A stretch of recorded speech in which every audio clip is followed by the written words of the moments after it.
오늘 주일에 우리에게 주실 하나님의 말씀은 사도행전 1장 6절에서 8절까지의 말씀입니다. 사도행전 1장 6절에서 8절입니다. 하나님 말씀을 다 함께 봉독하겠습니다.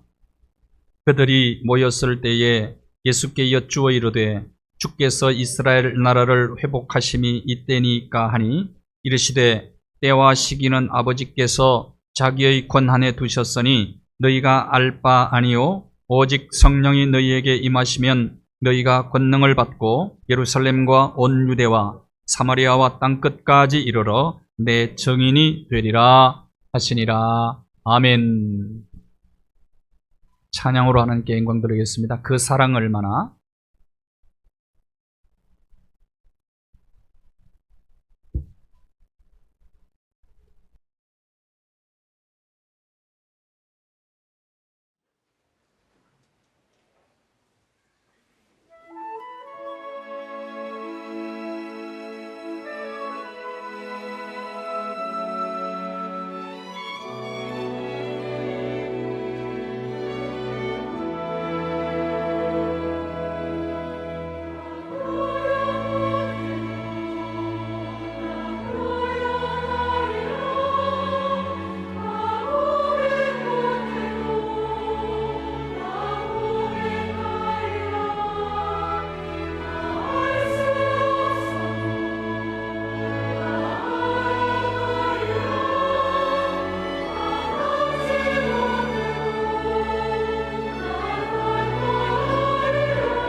36살밖에 안 됐는데 이준석 씨가 당대표가 됐습니다.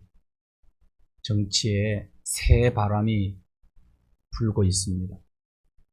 대한민국 정치가 선진국이 되기를 소원합니다.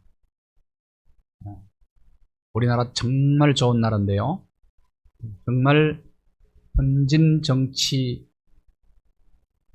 정치 대한민국 되면 프리드만이라는 미래학자가 예언을 했어요. 남북한이 자유민주 통일이 된다면, 자유민주국가로 통일된다면 2050년에는 미국을 제치고 세계 제1위가 될 수 있다. 그런 나라가 되기를 소원합니다. 정치 새바람만 불면 그것이 가능할 겁니다. 그러니까 우리식으로 자유민주주의식 통일이 돼야 되는 거예요. 그러면 엄청난 힘을 발휘하는 나라가 될 수 있다는 것입니다. 빛이 보이기 시작을 합니다. 전남 광주에서 철거 작업을 하다가 건물이 무너져서 많은 생명을 앗아갔습니다. 우리나라는 아직도 안전불감증 치유가 안 되고 있어요. 몇 년 전에 잠원동에서 똑같은 사건이 일어났었습니다. 그때도 결혼식 사진 촬영하러 가던 처녀가 거기에 묻혀서 세상을 떠났고, 이번에도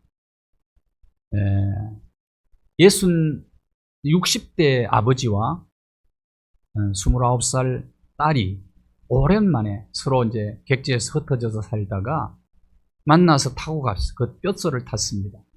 아버지는 앞에 타고 딸은 뒤에 탔는데, 아버지는 세상을 떠나고 아버지는 살고 뒤에 탄 딸이 목숨을 잃고 말았어요. 병원에 실려가서 의식이 깨는 아버지가 내 딸은 어떻게 되었는가 물었습니다. 이미 싸늘한 죽음으로 딸은 저 세상 사람이 되어버리고 말았습니다. 참으로 안타까운 일입니다. 이런 일들이 더 이상 반복되지 않았으면 참 좋겠어요. 생명과 타인의 생명과 재산을 지켜주는, 그것을 정말 소중하게 여기는 그런 나라가 되어야 될 텐데, 이런 일이 계속 반복해서 일어나는 일이 참으로 안타까운 일이다, 그렇게 생각을 합니다. 자, 영적으로도 저와 여러분이 조금이라도 방심하면 안 돼요. 항상 깨어서 생명과 안전을 지켜야 됩니다. 이렇게 늘 깨어서. 그런 은혜가 우리에게 있게 되기를 바랍니다. 이런 사건이 하나님의 계시잖아요. 계시의 말씀이잖아요. 그래, 조금이라도 방심하면 안 되겠다, 그런 생각을 하게 되는 겁니다. 바다에 나갈 때는 한 번 기도하고, 전쟁에 나갈 때는 2번 기도하고, 결혼할 때는 3번 기도하라는 서양 속담이 있어요. 바다에 가는 것보다 더 위험하고 전쟁터에 나가는 것보다 더 위험한 것이 결혼이라고 생각하는 것 같습니다.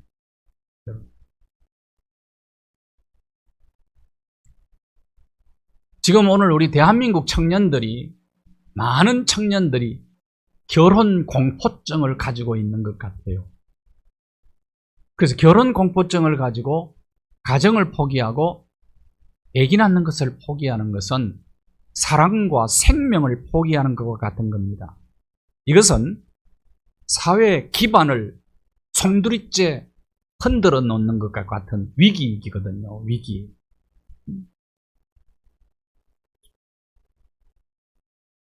그래서 이 문제에 대해서 한동대 유장춘 교수가 이런 얘기를 했어요. 젊은이들이 두려움에 떨면서 사랑과 생명을 포기하는 사회는 어떤 사회인가? 그럼 오늘 이 사회가 어떤 사회냐는 겁니다. 힘 있는 자들의 직무유기로 만들어진 사회라, 그런 얘기를 하는 겁니다. 직무유기. 그러면서 그런 얘기를 해요. 한동대 대학생들이 그 학교 다닐 때 결혼을 많이 했으면 좋겠다고 얘기를 했어요.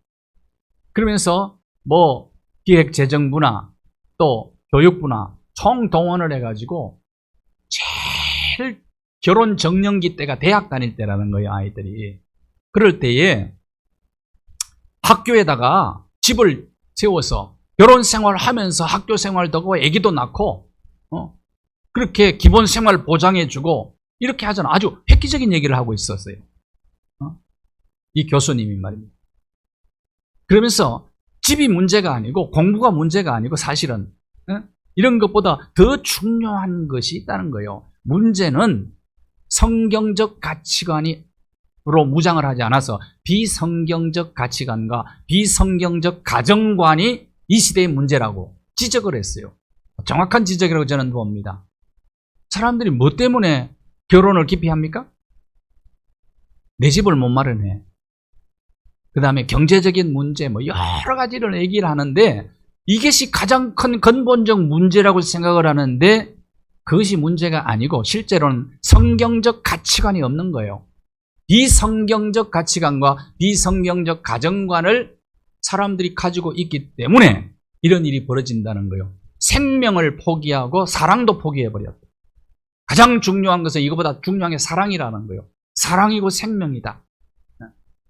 저는 교수님이 정확한 지적을 했다고 생각을 합니다. 우리 모든 지도자들이 그리고 우리 국민들이 또 특별히 부모님을 비롯해서 우리 청년들까지도 이 메시지에 귀를 기울여야 된다고 저는 그렇게 생각을 합니다. 근본적인 문제가 해결돼야 되죠. 그러면서 이 시대를 본받지 말라고 글을 남겼더라고요. 교수님이 이 세대가 어떤 세대냐? 사랑과 생명보다 돈을 더 중요하게 생각하는 세대. 그런 세대이기 때문에 문제이기 때문에 시대 정신을 따라 살아가지 말고 우리가 십자가 정신으로 무장해서 이 십자가 정신을 실천할 때 가정도 살고 교회도 살고 사회도 살고 세상도 살릴 수 있다고 믿습니다. 이것이 해결책인데 다른 길을 걸어가고 있다는 것이죠. 요한복음 21장은 사복음서의 마지막입니다. 마지막을 이렇게 장식을 하고 있어요. 자, 부활하신 예수님께서 도망간 베드로를 만나러 갈릴리 바다에 가셔서 베드로와 대화를 나눕니다. 베드로와의 대화 속에 예수님이 이런 질문을 해요. 젊어서는 스스로 네가 띠띠고 원하는 대로 네 마음대로 활보하고 다니지만 늙어서는 네 팔을 벌리고 남이 너를 띠를 띄우고 원하지 않는 곳으로 너를 데리고 간다. 이 말은 너 나 위에서 순교한다. 너 죽는다 그 말이에요. 베드로가 이 말을 듣고요. 자, 요한복음의 마지막은 복음서의 결론이거든요. 이 결론 마지막에 이렇게 끝나고 사도행전이 시작이 되는 거예요. 그럼 사도행전은 어떤 책입니까? 교회가 태동되어서 교회가 어떻게 성장하고 발전되어 가는가를 보여주는 책이고요. 그러면 교회된 저와 여러분이 하나님을 어떻게 믿고 섬길 것인가를 보여주는 책이에요. 그래서 사도행전을 정말 잘 들여다보셔야 됩니다. 우리가 어떻게 하나님을 믿고 하나님을 섬겨야 되는가 쓴 것을 잘 보여주고 있는 책이기 때문에 그런 것입니다. 그것이 우리의 과제 아닐까요? 그러면서 예수님이 베드로에게 너 순교한다고 말씀을 하세요. 21장 20절과 21절을 보십시오. 그때 베드로가 어떤 반응을 보였습니까? 베드로가 돌이켜 사랑하는 제자를 바라보게 됩니다. 그 사랑하시는 그 제자, 그가 누구일까요? 사랑하시는 그 제자는 요한복음을 기록한 사도 요한입니다. 요한이 나이가 많아져서 이 책을 기록을 합니다. 그 요한복음이에요. 그러면서 자기를 어떻게 소개했느냐 하면 요한이라고 소개하지 않고 예수께서 사랑하시는 그 제자라고 소개를 하고 있습니다. 그는 예수님의 사랑을 받고 있다는 프라이드가 아주 강한 사람이었어요. 나는 예수님의 사랑받는 그 제자다. 예수님의 제자 12명 가운데 베드로와 야고보와 요한 세 사람을 제자라고 얘기합니다. 예수님이 특별히 사랑했던 제자예요. 그래서 나는 예수님 사랑받는 제자라고 자기 긍지를 얘기하고 있는 거예요. 그러면서도 자랑하지 않습니다. 자기 이름을 밝히지 않아요. 겸손이 있죠. 그러니까 이 자랑도요, 아주 고급스럽게 자랑하는 거죠. 어? 사람들이 자기 자랑하는 것을 다 싫어하거든요. 그러니까 교만하지 않는 프라이드, 교만하지 않는 자긍심, 이게 아주 고급스러운 것 아닙니까? 사랑을 그토록 많이 받으면서도 자기는 사랑을 받은 적이 없다고 말하는 사람이 답답하죠. 하나님의 사랑을 우리는 독점하고 있는 것입니다. 우리가 이런 프라이드가 있어야 돼요. 나는 하나님의 사랑받는 사람, 예수님이 나를 이렇게 사랑하신다. 자기 긍지가 강해야지 시험과 유혹을 이길 수가 있는 것입니다. 이 세상. 근데 베드로가 너 죽는다. 너 나 위해서 죽을 거야. 순교할 거야 했더니 아멘 할렐루야, 내가 이런 영광을 어떻게 차지할 수 있습니까? 이렇게 받아들이지 않고 요한을 쳐다보고 한 얘기가 뭐라 하면은, 이 사람은 어떻게 됩니까? 나는 순교한다고 그러는데 이 사람은 어떻게 됩니까? 이 말은 옆에 있는 요한에게 쟤는 어떻게 되냐고 물어보는 거죠. 자, 그러면 우리는 여기서 요한과 베드로는 라이벌 관계에 있었다는 것을 어느 정도 추론할 수가 있습니다. 왜냐하면 예수님의 제자들이 높은 자리를 늘 서로 탐내고 있었거든요. 누가 높은 자리에 앉느냐. 그렇지 않습니까? 사복음서에 보면 예수님이 이제 예루살렘에 입성해서 헤롯 궁정에 들어가시면 예수님이 왕좌에 앉을 텐데, 그러면 우의정 좌의정 이 자리를 누가 차지하느냐, 그것 때문에 서로 다투기도 했어요. 야고보와 요한의 어머니는 치맛바람도 일으켰어요. 예수님에게 청탁까지도 했다니까요. 이런 관계였던 것입니다. 그래서 나는 그렇게 죽는다면 그러면 요한은 어떻게 되느냐고 묻습니다. 그때 예수님께서 하신 말씀입니다. 예수님이 하신 말씀이 22절이에요. 22절. 같이 한번 읽어보겠습니다. 같이 읽겠어요? 시작. 예수께서 이르시되 내가 올 때까지 그를 머물게 하고자 할지라도 내게 무슨 상관이냐? 너는 나를 따르라. 그게 무슨 상관이냐? 이게 복음서의 마지막 결론입니다. 그게 무슨 상관이냐? 요한이 어떻게 되든 내가 재림할 때까지 요한을 살려주든 요한을 데려가든 그건 너하고 상관이 없어. 너와 상관없는 일이야. 그게 무슨 상관이냐? 너는 나를 따르라. 여러분 기억하십시오. 이렇게 남을 너무 의식하지 말고 비교하지 마세요. 각자 하나님이 주신 사명을 따라 살면 되는 겁니다. 우리가 감당해야 될 사명이 각자에게 있는 거예요. 각자에게. 자, 이게 사복음서의 마지막 말씀이에요. 그리고 이제 그 다음에 사도행전이 막이 열리잖아요. 사도행전. 주님과 대화가 시작이 됩니다. 사도행전의 막이 열리면서 무대 위에 배우들이 나와가지고 서로 연기하는 것처럼 사도행전의 막 위에서 제일 먼저 예수님과 제자들의 대화가 이어져요. 6절 한번 보십시오. 제자들이 예수님께 질문을 던지는 겁니다. 이스라엘 나라를 회복하심이 이때입니까? 이스라엘이 그토록 몇백 년 동안 메시아를 기다린 이유가 있습니다. 그들은 다윗 왕 같은 왕이 이 세상에 오셔서 그들을 정치적으로 자유, 정치적 독립과 자유, 그리고 경제적 번영을, 군사 강국을 이루고 경제 번영을 이루는 나라, 그런 나라를 그들은 꿈꾸고 기대하고 메시아를 기다리고 있었습니다. 예수님을 메시아로 믿고 따랐으니까 그런 나라가 언제 회복됩니까? 예수님 당시에도 로마의 지배하에 있었습니다. 그래서 정치적 독립을 로마로부터 언제 이루게 되는 겁니까? 지금 그 때가 아닙니까? 예수님 부활하셔서 제자들과 함께 이제 40일 동안 계시다가 이제 좀 있으면 성천하시는데, 성천하시기 전에 독립, 정치 독립, 예수님 경제적 번영 우리에게 주시고 떠나갈 거지요? 맞지요? 그 질문입니다. 지금까지 예수님이 3년 동안 심려를 기울여서 제자 훈련을 시켜놨어요. 그런데 마지막 예수님 같은 게 이별하기 전에 제자들과 대화 나눈 가운데 예수님께 던진 질문이 뭡니까? 기껏 하나님의 나라를 40일 동안 부활하셔도 가르쳤어요. 그런데 여전히 제자들의 관심은 어디에 있어요? 땅에 보이는 나라에 땅의 나라, 땅의 나라. 눈에 보이는 거요. 정치적 자유, 경제적 번영입니다. 혹시 저와 여러분이 예수님을 따르는 목적이 이와 같지 않습니까?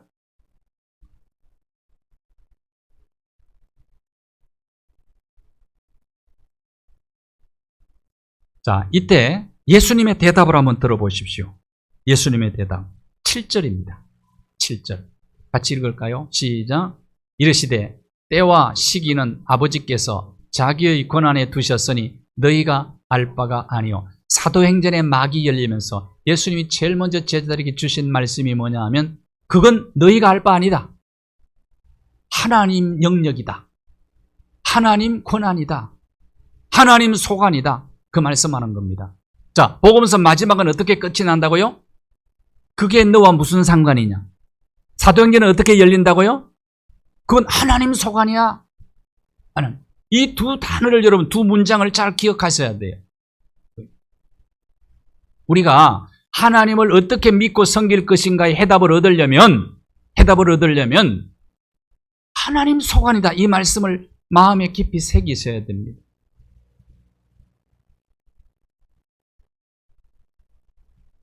이스라엘의 나라의 회복, 그것은 하나님 소관이다. 하나님 소관. 아버지의 권한이라는 것. 내가 알 수 있는 것과 내가 알 수 없는 것, 내가 할 수 있는 것과 할 수 없는 것, 이것을 알고 인정하는 것이 믿음입니다. 믿음 생활의 출발은 여기서 시작이 되는 거예요. 생각해 보십시오. 여러분이 아무리 열심히 일을 하고 아무리 열심히 뛰어다녀도 우리가 할 수 있는 영역이 따로 있어요. 농부가 아무리 열심히 노력한다고 해도 비와 바람과 구름을 농부가 만들 수 있습니까? 햇빛을 농부가 만들 수 있나고요? 안 되는 겁니다. 농부들은 이걸 너무 잘 알아요. 하나님 영역과 내 영역이 이게 서로 다르다는 것을 너무나 잘 아는 겁니다. 그래서 농부들은 헛된 것으로 구하지 않아요. 저와 여러분을 하나님께서 돌짝만 있는 데다 가서 살게 하셨어. 이것도 또 우리가 어디에 사느냐도 하나님의 영역입니다. 여러분이 대한민국을 여러분이 선택해서 태어났습니까? 그건 내 영역이 아니에요. 부모님을 내가 선택했나요? 그것도 내 영역이 아닙니다. 태어나고 보니까 그 부모님이라. 태어나고 보니까 대한민국이에요. 내 노력으로 되는 것 아닙니다, 이거는. 그런데 이걸 인정을 잘 안 해요. 인정. 농부가 열심히 씨앗을 뿌리고 땀 흘려 수고했어요. 아무리 수고해도 꽃 피고 열매 맺는 건 하나님 소관이. 이걸 인정하라는 겁니다. 여기서부터 믿음과 하나님의 섬김이 출발하는 거예요.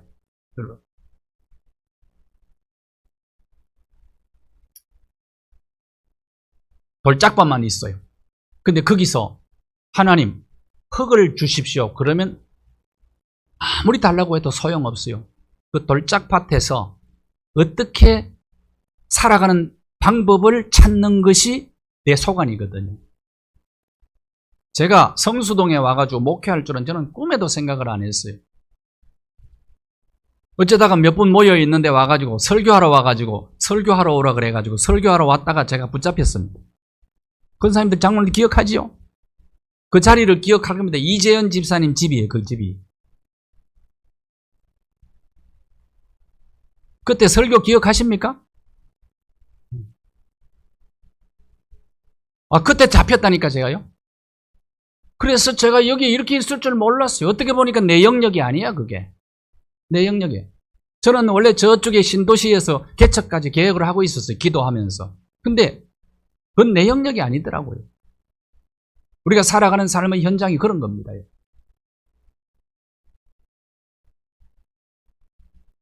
이걸 인정하는 것이 믿음의 시작이다. 이제. 근데 우리가 얼마나 많은 경우에 내가 하나님의 영역을 침범을 많이 합니까? 하나님 소관이 내 소관이 아닌데 열심히 일해놓고 결과가 내 뜻대로 안 됐다고 하나님 욕하고 원망하고 그럴 때가 얼마나 많아요. 그것은 하나님의 영역을 내가 침범해서 내가 하나님이 된 거거든.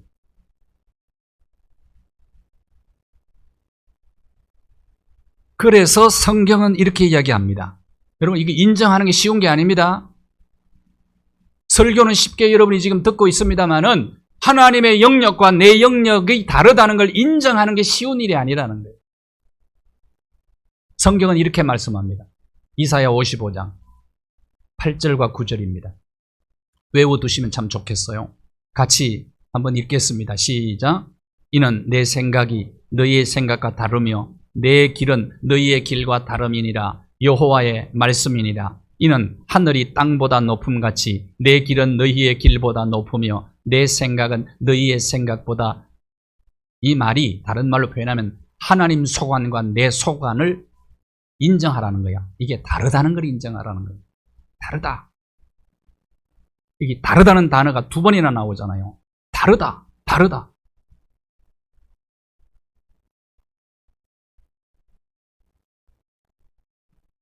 하나님 영역과 내 영역은 얼마만큼의 차이가 난다고 했어요, 오늘 본문에? 하늘과 땅 차이. 저는 아주 하늘 아래 첫 동네에서 태어나서 어린 시절을 보냈어요. 그렇기 때문에 눈에 보이는 것은 땅과 하늘밖에 없었습니다. 그래서 아이들이 내기를 할 때도 하늘과 땅을 두고 내기를 했고, 손가락 걸 때도, 그 다음에 어떤 차이가 날 때는 하늘과 땅 차이라는 말을 굉장히 많이 하면서 자랐어요. 하늘과 땅 차이. 여러분, 하늘과 땅 차이는 어떤 차이일까요?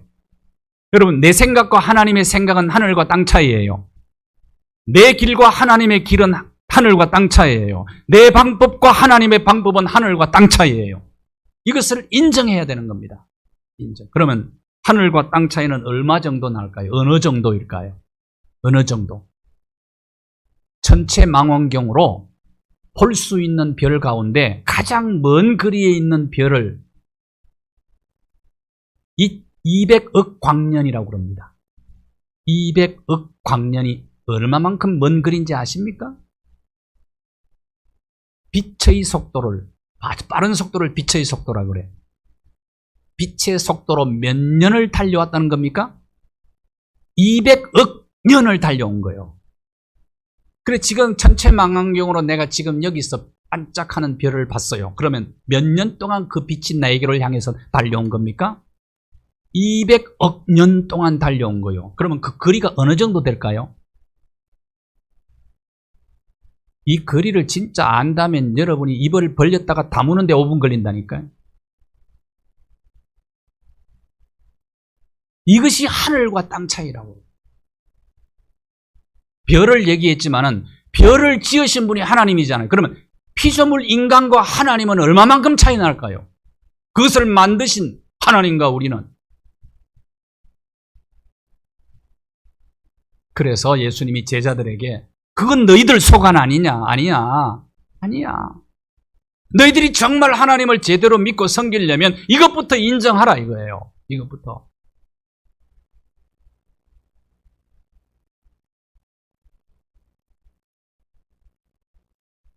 이걸 인정하면 매사에 우리가 하나님의 뜻에 순종할 수 있어요. 이걸 정말 인정하면 범사에 감사하며 찬양하며 하나님의 뜻에 순종하며 하나님의 섭리를 믿고 인정하며 따를 수밖에 없습니다. 이것이 신앙생활이에요.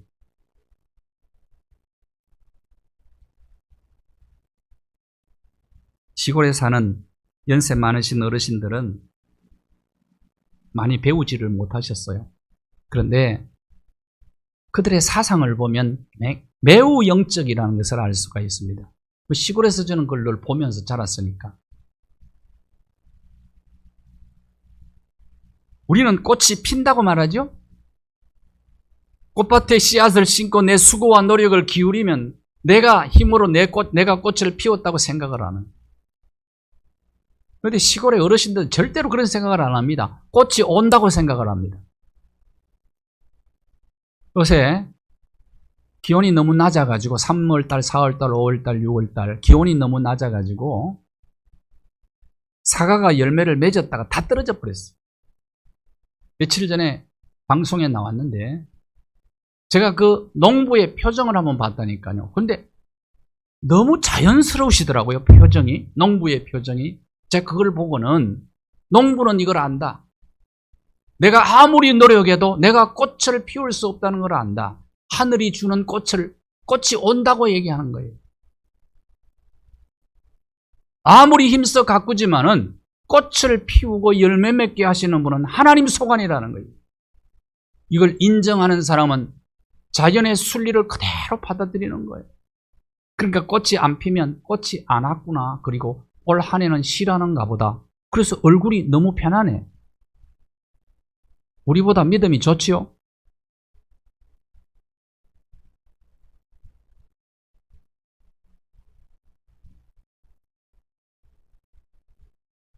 우리가 내가 열심히 수고하고 노력했는데 수고한 만큼 땀의 대가가 주어지지 않을 때 우리가 원망하기도 하고,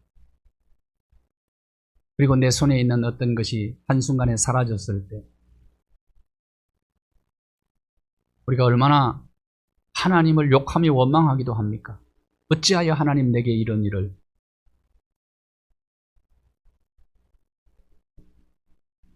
내가 할 수 있는 일과 할 수 없는 일을 인정하셔야 됩니다.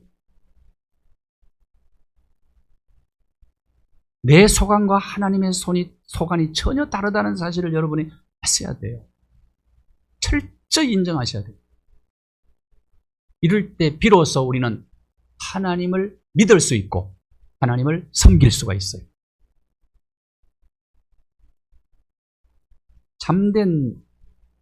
믿음의 참된 여부는 믿음의 행위에 의해서 결정되는 게 아닙니다. 보통 우리는 그냥 누가 믿음이 좋으냐 그렇게 물을 때 교회 안에서 열심히 예배에 한 시간도 빠지지 않고 참석하고 모든 봉사에 참석을 하고 전도 잘하고, 물론 믿음의 결과일 수 있죠. 그렇지만 한번 생각해 보십시오. 수천억을 들여서 무당을 불러 구설하는 사람들이 밤새껏 복 달라고 빌어요. 믿음의 행위로 볼 때는 우리보다 믿음이 더 좋을 수 있어요. 행위로만 판단한다면. 여러분, 하나님 앞에 수천억을 갖다 놓고 수억을 갖다 놓고 밤새껏 복 달라고 빌어본 적이 있습니까? 그런데 점쟁이에게 굿하러 가는 사람들은 몇 억씩을 갖다가 주고 그냥 밤새껏 달라고 굿하는 거예요. 제가 깜짝 놀랐어요. 얼마짜리 굿이냐고 물어봤더니 몇 억짜리 굿이라고. 그러니까 점쟁이들이 점점 늘어나가지고 점쟁이만 부흥한답니다, 요새.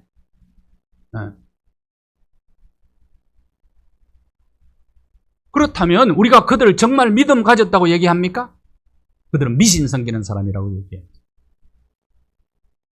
생것이 웃는 죽은 돼지 머리 놓고 복 달라고 비는 사람들.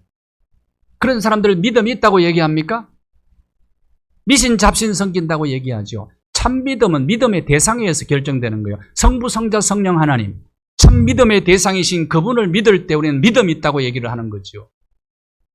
시골 어르신들이 하나님의 순리를 하늘의 순리를 인정하는데도 대상을 잘 몰라서 하나님을 안 믿는 분들이 많아요. 그들이 대상을 분명히 안다면 하나님 믿을 거예요. 저희 증조 할아버지가 믿음의 대상이신 선교사님들이 와가지고 딱 소개하니까 한학을 높이 있게 하신 분이라 아이고 이거나 하고 하나님을 그대로 그 순간에 받아들였어요.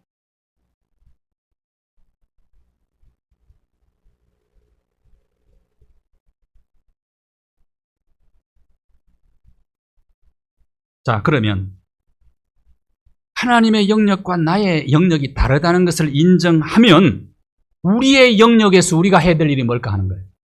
우리의 영역에서. 그것이 사도행전 1장 8절입니다. 자, 같이 읽을까요? 시작. 오직 성령이 너희에게 임하시면 너희가 권능을 받고 예루살렘과 온 유대와 사마리아와 땅끝까지 이르러 내 증인이 되리라. 자, 성령의 능력 받으면 어디까지 증인 된다고요? 땅끝까지 이르러. 땅끝에 대한 설명을 제가 한 적이 있습니다. 땅끝이 어디라고요? 자, 하나님이 땅을 만드셨어요. 예수님 당시까지만 해도, 예수님 당시에도 땅은 평평하다고 생각해서 사람들이. 그래서 계속 가면 낭떠러지에 뚝 떨어져 죽는다고 생각을 했어요. 근데 하나님은 땅을 평평하게 만들지 않고 땅을 둥글게 만들었죠. 수많은 별들 가운데 그것 중에 한 별이에요. 우리 지구가. 그런데 별 중에서는 가장 작은 별일 수 있어요. 작은 별이에요. 그래서 티니볼이라고 그래요. 티니볼. 지구가. 작은 공이라고요. 근데 여기에 70억이 넘는 사람이 우글우글 살고 있죠. 그러니까 자꾸 막 바깥으로 나가려고 화성을 지금 일론 머스크가 지금 야단을 났잖아요. 화성 탐사 나가고 바깥에서 해외 우주 여행 계획하고 이주 계획하고 그러잖아요. 근데 저는 아무리 생각해도 그래도 작은 공이지만 이 지구에 살도록 하나님이 디자인하지 않으셨나 그런 생각을 하는데, 하나님이 정해주신 순리를 따라야 되는데 그런 생각을 합니다만은 아주 두고 봐야 되겠죠. 과학이 얼마나 발전할지는. 그런데 지구가 둥근 거예요. 오늘날 지구가 평평하다고 생각하는 사람 아무도 없잖아요.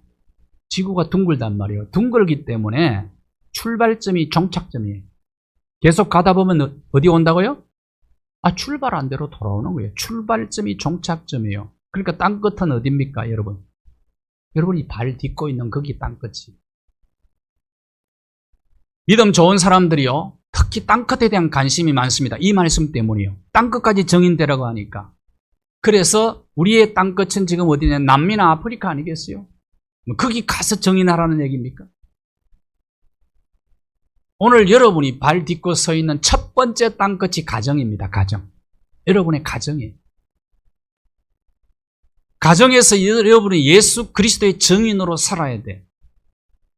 내 가족들이, 그리고 내 주변에 있는 가장 가까운 데 있는 사람이 저분은 참 하나님 소관과 자기 소관을 인정하면서 하나님 잘 믿고 정말 저분을 보면 예수님을 보는 것 같아. 예수님의 삶을 보여주는 사람 같아. 라고 인정해줘야 그분이 땅끝 가서도 이걸 전할 수 있겠죠.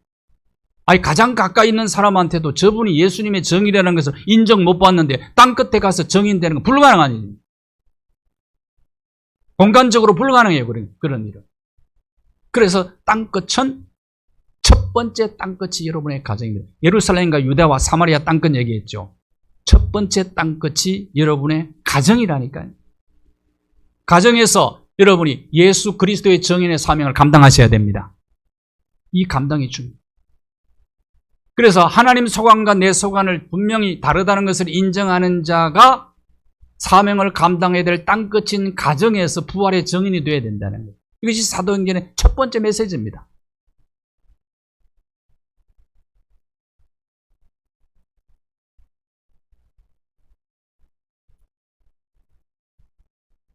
정인이라는 단어가 마르튀스라는 단어예요.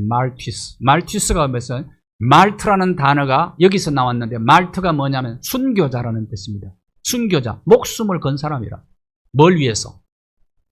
예수를 전하기 위해서 목숨 건 사람이 정인입니다. 본대로 느낀 대로 그대로 말해야 돼. 여기에 가감하면 안 돼요. 붙이거나 빼면은 거짓정언은 큰 죄가 됩니다. 그래서 그걸 위해서 죽어도 진짜를 얘기하는 사람입니다. 그래, 목숨을 건 사람이 정인이에요. 원래 말티스라는 단어가 목숨을 걸었다는 뜻이에요. 목숨. 정인은 거기에서 나왔다는 단어. 말트라는. 사람들이 대체로 어디에다 목숨을 걸죠? 마태복음 16장 25절 한번 보십시오. 같이 읽을까요? 시작. 누구든지 제 목숨을 구원하고자 하면 잃을 것이요, 누구든지 나를 위하여 제 목숨을 잃으면 찾으리라. 사람들이요, 자기에게 목숨을 많이 걸어요. 특히요, 자기 몸, 육체의 생명을 얼마나 소중하게 여기는지 몰라요. 소중하지요. 근데 여러분이 정말 소중하게 여기는 여러분의 몸, 이게 고깃덩어리라는 걸 아십니까? 이 고깃덩어리가 얼마나 오래 지속될 것 같아요? 제가 볼 때는 100년 안쪽으로 전부 우리의 모든 고기 덩어리들은 썩어 문드러질 겁니다. 그렇죠? 그러면 고기 덩어리가 썩어 문드러지면 남는 게 뭐밖에 없어요? 해골밖에 안 남아. 그런데 해골을 보고 이게 누구 해골인지 알 수 있어요? 아무도 몰라. 왕의 해골인지 신하의 해골인지 주인의 해골인지 머슴의 해골인지 모르는 거예요. 그러니까 여기에 목숨 걸 가치가 있어요, 없어요? 대답을 좀 해보시라니. 여러분이 목숨을 걸고 있는 여러분의 몸, 이것이 정말 그럴 가치가 있냐 이 말이에요.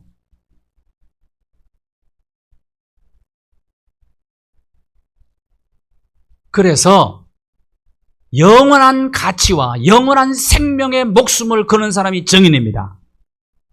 왜? 왜 예수 그리스도의 정인이 되기 위해서 거기에 목숨을 거느냐? 이것은 예수 그리스도를 통해서 죽음을 이기시고 부활하신 예수 그리스도께서 우리에게 영원한 생명을 주셨기 때문이에요.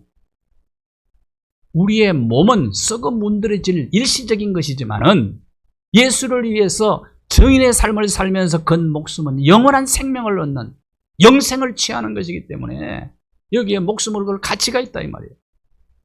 그래서 사도들이 목숨 걸고 예수 증거하는 겁니다. 그래서 다 순교하잖아요.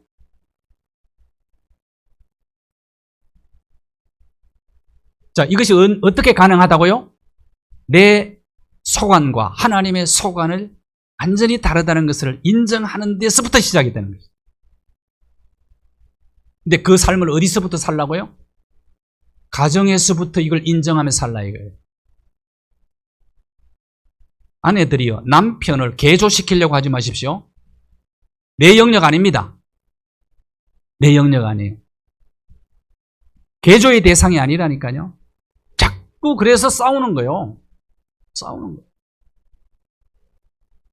내 입맛에 맞게 상대방이 안 변한다는 거예요. 그건 내 영역 아니라니까요.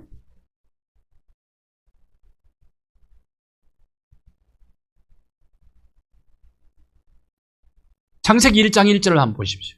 창세기 1장 1절. 태초에 하나님이 성경 다른 구절은 못해도 이건 꼭 외우십시오.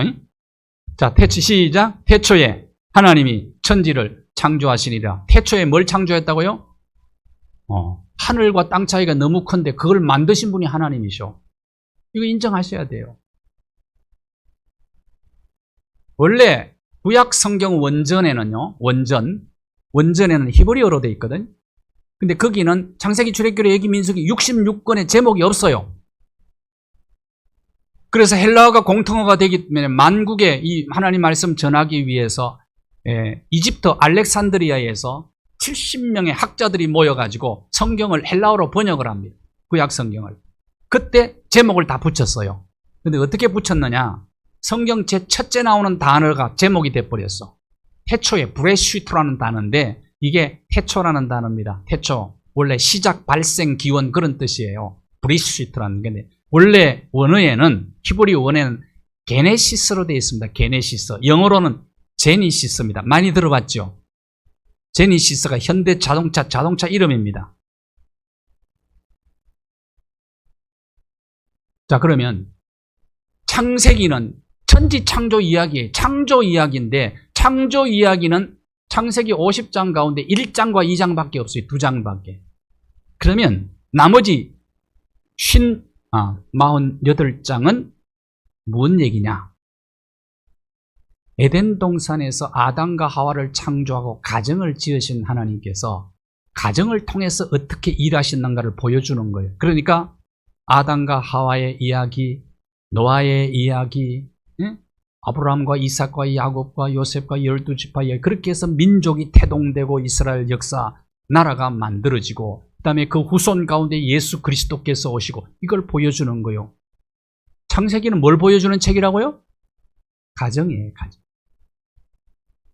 모든 것의 기본이 되는 가정이에요. 그래서 첫째 땅끝인 가정에서 저와 여러분이 예수 그리스도의 정인의 사명을 잘 감당할 수 있게 되기를 바랍니다. 어떻게 이 사명을 구체적으로 감당할 것인가? 다음 주에 말씀을 나누겠습니다. 개봉박두. 감사합니다. 첫 번째 땅 끝인 가정에서 하나님 예수 그리스도의 정인의 사명을 잘 감당하여서 우리가 이 땅에 하나님의 나라를 힘있게 확장시켜 나가며 예수 그리스도를 세상에 보여주며 살아가는 우리의 생이 되게 하여 주시옵소서.